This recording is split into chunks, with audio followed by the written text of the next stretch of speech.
மகாவிஷ்ணுவின் வாமன அவதாரம். நரசிம்மரின் வழியில் விஷ்ணு அயன் பல அவதாரங்களில் தோன்றி உலகம் மற்றும் மனிதர்களைக் காப்பாற்றியுள்ளார். அவற்றில் வாமன அவதாரம் மிக முக்கியமானது.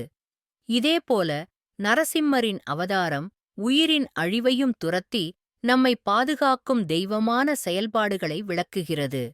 இந்தக் கதை வாமன அவதாரமும் நரசிம்மர் வழியும் இணைந்து அசாத்திய சக்தி, தர்ம மற்றும் உலகரட்சை குறித்த ஒரு புதிய பார்வையை அளிக்கிறது.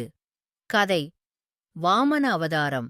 நரசிம்மரின் வழியில் ஒரு காலத்தில் மகாபலன் என்ற ராகுவாளி மன்னன் பெரும் கீடுகளைச் செய்ய உலகின் எல்லா முப்பெரும் தேவர்களையும் தட்டி வீழ்த்தி அவன் பரலோகத்தைச் சரியாய் ஆளிக்க முயற்சித்து வந்தான். அவன் அதிபெரிய படைத்தவனானாலும் கடவுளின் அருளைப் பெற்று பாலத்துவத்தை விரிவாக்கியிருந்தான். தர்மபாலனான விஷ்ணு இதைக் கண்டவுடன் மாபெரும் கவலைக்குள்ளாகி அவனுக்குத் தீர்வு காணும் பொருட்டு வாமன அவதாரம் எடுக்க முடிவு செய்தார்.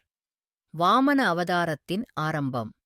மகாபலன் இந்த உலகில் எவ்வளவு பெரிய பொருட்களைக் கையாள்வதாக இருந்தாலும் அந்த பிரமாணமான உழைப்பிலும் ஒரு கடவுளின் கீழ் மட்டுமே நன்மை கிடைக்கும் என்பதை புரிந்து கொண்டது. இப்போது அவனுக்கு ஒரு எளிய கணவனின் தோற்றத்தில் அழிந்து போவதற்காக வாமன் வடிவில் அவதாரம் எடுக்க வேண்டியது காலாதிதியான விஷ்ணு தீர்மானித்தார்.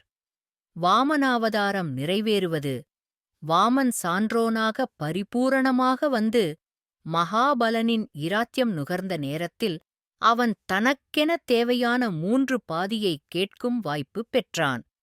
மகாபலன்தான் ஒரு அவசரத்தில் இந்தத் தகுதி அறியாமல் இந்தப் பேரரசின் முழுமையை ஓரிடத்தில் விரிவாக்குதல் பற்றி வாமன் நம்பிக்கையுடன் ஆசிரியை ஊட்டினார். நரசிம்மரின் வழி இப்போதெல்லாம் பரிசுத்த மார்க்கத்தில் விழுந்து வீழ்ந்து நரசிம்மர்